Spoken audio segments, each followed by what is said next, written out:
बिस्मिल्लाहिर्रहमानिर्रहीम। अस्सलाम वालेकुम ख़वातीन और हज़रात, मैं हूँ आपका अपना जुनैद सलीम और आप देख रहे हैं इंसाफ डिजिटल। मेरी इस दरख्वास्त के साथ कि अगर आपको इस खाकसार की बातें पसंद आती हैं, हक और सच पे मबनी लगती हैं, तो ना सिर्फ ख़ुद यूट्यूब और फेसबुक पे हमारे चैनल को सब्सक्राइब करें, बल्कि अपने अजीज़ों, दोस्तों, रिश्तेदारों को भी जानिब ज़रूर माइल करें। सर अगर नहीं आती तो फिर यार अनसब्सक्राइब कर दें, ठीक है। अब खुश हो, ना सिर्फ खुद अनसब्सक्राइब कर दें बल्कि अपने अजीज़ दोस्तों, रिश्तेदारों से भी कह के अनसब्सक्राइब करा दें। आप खुश हो? अच्छा नाज़रीन, आज आपके साथ बहुत इम्पॉर्टेंट कुछ मुखबरियाँ या ख़बरें शेयर करनी हैं, लेकिन बात का आगाज़ करते हैं अदालती महाज से। यहाँ से इन दिनों PTI के लिए और इमरान खान के चाहने वालों के लिए मुसलसल अच्छी ख़बरें आ रही हैं। तोशाखाना केस में ज़मानत, फिर टेरियन वाइट केस को नाकाबिल समाअत करार दिए जाने के बाद अब इद्दत में भी जो केस था, निकाह का केस था, वो उसका फ़ैसला महफूज कर लिया गया है, जो ग़ालिबन 29 मई को सुनाया जाएगा। इमरान खान के ख़िलाफ़ वैसे तो मेरा ख्याल है कि 200 के करीब केस है, मगर ये जो टेरियन वाइट और इद्दत में निकाह का मुकदमा है, ये दो ऐसे केस थे जो ख़ास तौर पे इमरान खान के ज़ाती किरदार को आलूदा करने के लिए बनाए गए थे। इनके नताइज से ज़्यादा हुक्मरानों को दिलचस्पी इस बात में थी कि जूँ ये केस चलता जाएगा तो इमरान खान की ज़ात पे कीचड़ उछालने के मौके उनके हाथ आते रहेंगे। लेकिन ये पड़ उल्टी गई, हुक्मरानों के सिर ये उल्टी पड़ गई। पूरी दुनिया में हुक्मरानों पर इन दो मुकदमात के हवाले से, जिन लोगों में भी ज़मीर नाम की कोई चीज़ थी और ख़ास तौर पे इंसानी हकूक़ की तंजीमों की तरफ से भी और मुख्तलिफ़ इदारों की तरफ से भी बाकायदा हुक्मरानों पर थू थू की गई है इन दो मुकदमात के हवाले से। एक ये जो था इद्दत में निकाह का केस और दूसरा टेरियन, और क्योंकि ये इंतहाई ज़ाती नौइयत के केस थे। असल में हुक्मरानों का मकसद ये था कि इमरान खान पर ये तोहमत लगाई जाए कि ये बंदा जो नौजवानों को कहता है कि आप अपना रोल मॉडल जो है वो स्टीव जॉब्स और बिल गेट्स को ना बनाओ, बल्कि अकायद हो जहाँ रसूल पाक सल्लल्लाहु अलैहि वसल्लम को अपना रोल मॉडल बनाओ। तो हुक्मरान ये चाहते थे कि लोगों को, यूथ को ये बताया जाए कि ये सिर्फ सारी बातें जो है इमरान खान की बयानबाजी है। असल में वो एक इंतहाई बदकिरदार शख्स है। लेकिन एक बात याद रखने की ये है कि इज़्ज़त और ज़िल्लत बंदों के हाथ में नहीं हुआ करती।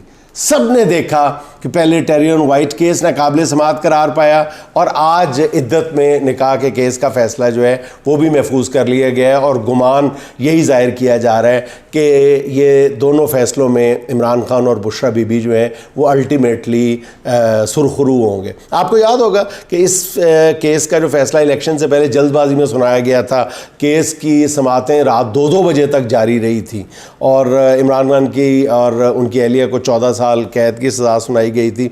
और यही फ़ैसला था जिससे हुक्मरानों को बाद में लेने के देने पड़ गए थे। और फिर इस फ़ैसले ने जब ये सुनाया गया था, इस पर ख़वातीन ने ज़बरदस्त एहतजाज किया था, खामोश एहतजाज भी किया था, सोशल मीडिया पे भी एहतजाज किया था, लेकिन दबा के एहतजाज किया था। और फिर उसके बाद 8 फरवरी के इलेक्शन में इमरान खान को इतने वोट दिए कि हुक्मरानों के सारे बंदोबस्त का हुलिया ही बिगाड़ के रख दिया था। और आज आपने देखा कि सेशन कोर्ट में इस केस की आखिरी समाअत के दौरान खावर मानेका के वकील राजा रिजवान अब्बासी साहब पेश हुए और वो नहीं हो सके, पेश ही नहीं हुए माशाल्लाह। और उनकी कमी जो थी वो सरकारी प्रोसिक्यूटर ने पूरी कर दी। सरकारी फ़ीस पे उन्होंने दलाइल दिए, यानी गुज़श्ता समाअत पे प्रोसिक्यूटर जो थे वो राना हसन अब्बास ने ये मौक़िफ़ इख्तियार किया था कि इद्दत केस लाहौर की अदालत का दायरा इख्तियार है, क्योंकि ये जो निकाह हुआ था ये लाहौर में हुआ था। और ये कहने के बाद, ये इस मौक़िफ़ के बाद उनको फ़ौरी तौर पे तब्दील कर दिया गया था। आज नए प्रोसिक्यूटर जो है अदनान अली साहब, वो बिल्कुल ही मुख्तलिफ दलाइल दे रहे थे।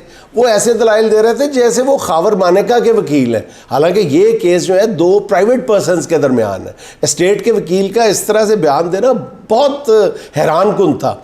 अच्छा, फिर प्रोसिक्यूटर ने जो मज़ीद तारीख़ मांगी, समझ नहीं आई कि उन्होंने ऐसा क्यों किया, क्यों वो मज़ीद तारीख मांग रहे थे, लेकिन जज जो थी शाहरुख अर्जुमन साहिबा, उन्होंने केस ख़त्म करके केस का फ़ैसला महफूज कर लिया।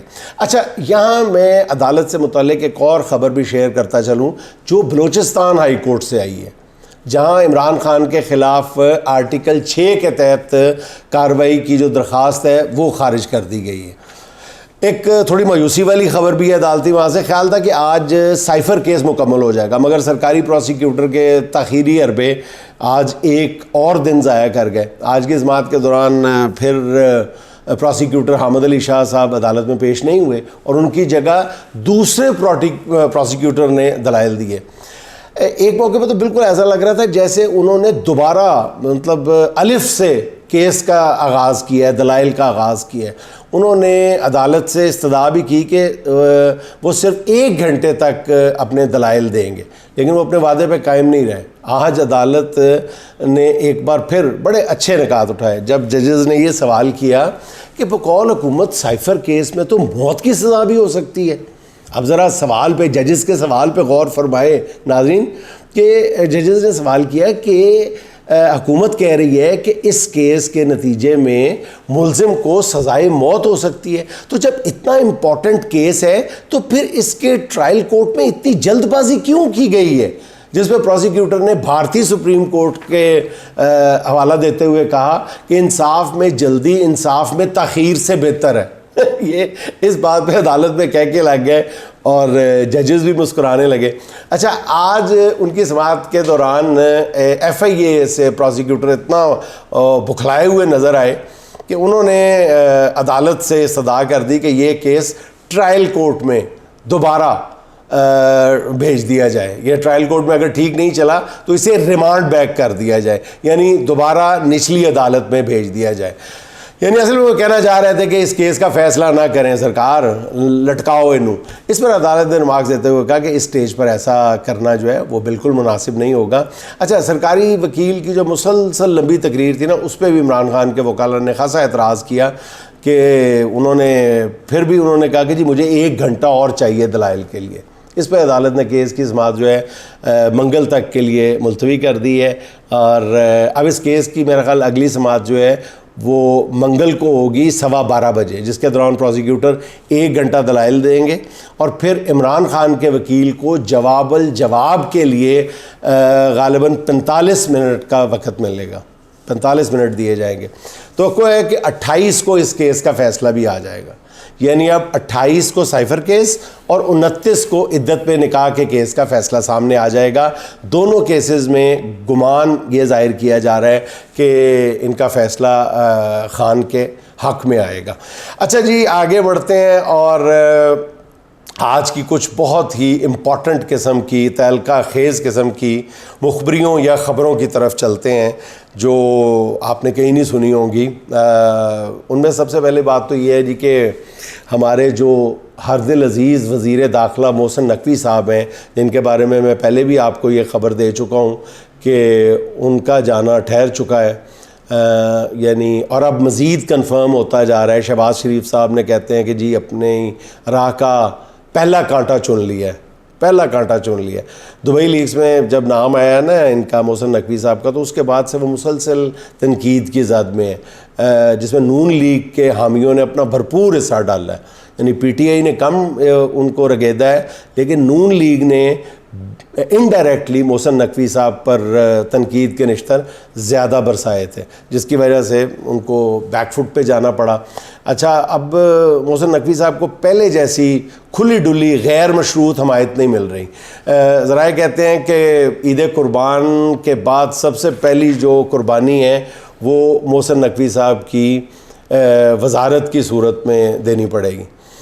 अच्छा जी, अब आप सोच रहे होंगे कि मोहसिन नकवी की जगह कौन लेगा, तो ये एक हैरत अंगेज़ डेवलपमेंट है कि इस हवाले से कोई और नहीं बल्कि शरीफ फैमिली के आजमूदा और पसंदीदा राना सनाउल्लाह साहब को मोहसिन नकवी की जगह वज़ारत दाखिला का कलमदान दिए जाने की तवक्को है। और मेरे ज़राए ये बता रहे हैं कि शहबाज शरीफ साहब और मियां मोहम्मद नवाज़ शरीफ साहब दोनों ने राना साहब को बता दिया है कि वो दोबारा ये मनसब कबूल करने के लिए ज़हनी तौर पे तैयार हो जाए। हालांकि ये मनसब संभालने के लिए ज़हनी तौर से ज़्यादा जिस्मानी तौर पे तैयार रहने की ज़्यादा ज़रूरत है। अच्छा जी, अगली खबर ये है कि मरकज़ और पंजाब में हुकूमतें मिलने के बावजूद नून लीग को अपना सियासी वजूद और मुस्तकबिल जो है ना वो शदीद ख़तरे, अपनी बका भी ख़तरे में लग रही है। लाहौर में नून लीग की पार्टी मीटिंग के दौरान, जिसमें नवाज़ शरीफ और शहबाज शरीफ में एक तवील मुशावरत हुई है, जिसमें किचन कैबिनेट के भी कुछ लोग मौजूद थे। मेरे ज़राए बताते हैं कि इस मौके पर बड़े भाई ने छोटे भाई को साफ साफ बता दिया है कि आप जैसी मर्ज़ी हुकूमत कर लें वफाक में, सूबे में, जब तक तहरीक इंसाफ को मुकम्मल तौर पे एलिमिनेट नहीं किया जाता, उसको ख़त्म नहीं किया जाता, नून लीग का कोई सियासी मुस्तकबिल नहीं है। एक तरह से नवाज़ शरीफ साहब ने शिकस्त तस्लीम कर ली है नून लीग की सदारत संभालने से पहले ही। और इस मौके पे पीटीआई और इमरान खान को आला अदलिया से मिलने वाले जो रिलीफ हैं उन पर भी तशवीश का इज़हार किया गया है और फ़ैसला किया गया है कि तोपों का जो रुख है वो सिर्फ़ और सिर्फ अदालतों की तरफ ही रखा जाए, बल्कि दहाने नहीं, कई दहाने खोल दिए जाएं तोपों के। और ऐसा आप सोशल मीडिया पे भी देख रहे हैं और मुख्तलिफ टीवी चैनल्स पे भी देख रहे हैं। एक और ख़बर ये है कि नवाज़ शरीफ के एक बहुत ही अहम शख्सियत, बल्कि अहम तरीन शख्सियत से राज़ो न्याज़ भी हुए हैं और मेरे ज़राए ये कन्फर्म कर रहे हैं कि ये जो मुशावरत हुई है दोनों के दरमियान, ये 2 रोज़ या 3 रोज़ कबल हुई है। अच्छा, अब आपके ख़्याल में दोनों ने किस मौजू पे बात की होगी? मैं आपको बता देता हूँ। ये राज़ो न्याज़ बरादर इस्लामी मुल्क से मुताल्लिक़ थे, क्योंकि इन दोनों की बातचीत में उस मुल्क के जो वली अहद हैं उनके हवाले से गुफ्तगू हुई है। उनके बदले हुए रवैये पर दोनों के दरमियान तशवीश का इज़हार किया गया है कि ये क्या मामला है कि एक वक्त था कि वो तो इनमें से एक बंदे की बात जो है वो कभी भी नहीं टालते थे और माजी में कभी भी नहीं टालते थे, लेकिन आज वो जो है वो कुछ सुनने के लिए भी तैयार नहीं है। और एक इसमें नाज़रीन मैं आपके साथ बात शेयर करता चलूँ, ये बहुत समझना और समझाना ज़रूरी है कि पूरी दुनिया में एक सऊदी अरब, एक ईरान और किसी हद तक तुर्की, ये 3 या 2.5 मुल्क ऐसे हैं जो 2.5 इसलिए कह रहा हूँ कि तुर्की किसी हद तक, ये ऐसे मुल्क हैं जो पाकिस्तान के साथ जब ताल्लुकात की बात करते हैं तो हुकूमत और इस्टेब्लिशमेंट के साथ साथ पाकिस्तान के अवाम के सेंटिमेंट्स को भी, अवाम के जज्बात को भी जहन में रखते हैं। वो कभी भी अवाम के जज्बात से इधर उधर होकर बात नहीं कर सकते। और यही वजह है कि पिछले दिनों सऊदी अरब के जो वली अहद थे, वली अहद हैं मोहम्मद बिन सलमान, उनका जो तयशुदा दौरा पाकिस्तान था वो भी मनसूख इसीलिए किया गया था कि यहाँ से उनको इत्तलात भेजी गई थी कि अगर हम बहुत ज़्यादा इस हुकूमत को ओन करते हैं तो जो सऊदी अरब की एक साख पाकिस्तान के अवाम के दिलों में मौजूद है वो मुतासर होने का ख़दशा है।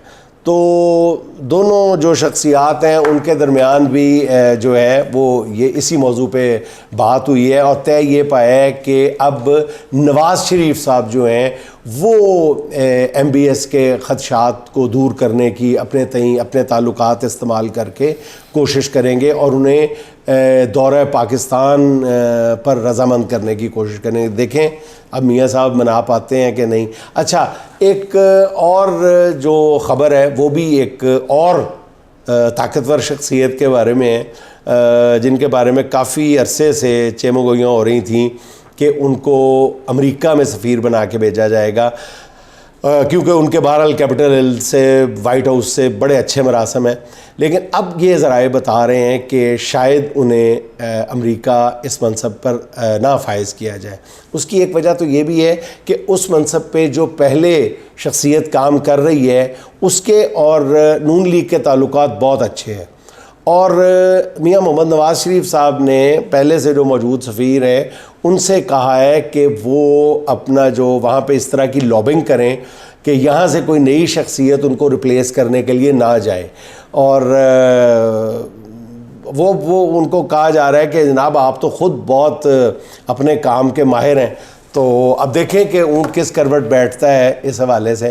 तो एक ये है कि मतलब ये बात क्लियर है कि नवाज़ शरीफ साहब ने अपना वज़न जो है वो पहले से वहाँ पे जो शख्सियत काम कर रही है अमेरिका में उसके पलड़े में डाल दिया है। दूसरी वजह इस ताकतवर शख्सियत को वहाँ ना भेजने की या फ़ैसला तब्दील करने की ये भी है कि अमेरिका ने भी शायद उस पर कोई एतराज़ात उठाए हैं कि अभी आप इन्हीं को ही कंटिन्यू करवाएं जो पहले काम कर रहे हैं। अच्छा जी, नवाज़ शरीफ से मुतालिक एक और ख़बर भी है कि नवाज़ शरीफ साहब जो है पार्टी सदारत दोबारा मिलने पे सियासत में मुतहर्रिक तो हो चुके हैं। अब वो रोज़ाना की बुनियाद पे मरकज़ और पंजाब में वज़रा से मुख्तलिफ़ मामलात पे न सिर्फ ये कि रिपोर्ट्स तलब कर रहे हैं बल्कि उनको अहकामात भी जारी करते हैं, और उनका मतलब और मकसद यही है कि नून लीगी हुकूमतें जो हैं वो मियाँ नवाज़ शरीफ की ख्वाहिश के मुताबिक काम करें। वज़रा को जब 3-3 जगह से हिदायत मिलेंगी तो गवर्नेंस कैसी होगी इसका अंदाज़ा आप ख़ुद भी लगा लें। और नाज़रीन, चलते चलते आखिर में अब्बास ताबिश साहब की ज़बान में आज की छोटी सी बात, शजर समझ के मेरा एहतराम करते हैं, परिंदे रात को मुझ में क़याम करते हैं। वाह। लहू के घूंट ना पीता तो और क्या करता, लहू के घूंट ना पीता तो और क्या करता, वो कह रहे थे तेरा इंतज़ाम करते हैं, वो कह रहे थे तेरा इंतज़ाम करते हैं। अगर कभी मुझे मौजूदगा से फुर्सत हो तो रफ्तगा मेरी नींदें हराम करते हैं। वाह वाह वाह, क्या अभी तो घर में ना बैठे कहो बुजुर्गों से, अभी तो घर में ना बैठे कहो बुजुर्गों से, अभी तो शहर के बच्चे सलाम करते हैं, अभी तो शहर के बच्चे सलाम करते हैं। नाज़रीन, खुश रहें, खुश रखें। आपसे मुलाकात होगी इंशाल्लाह अगले व्लॉग में। अल्लाह हाफ़िज़।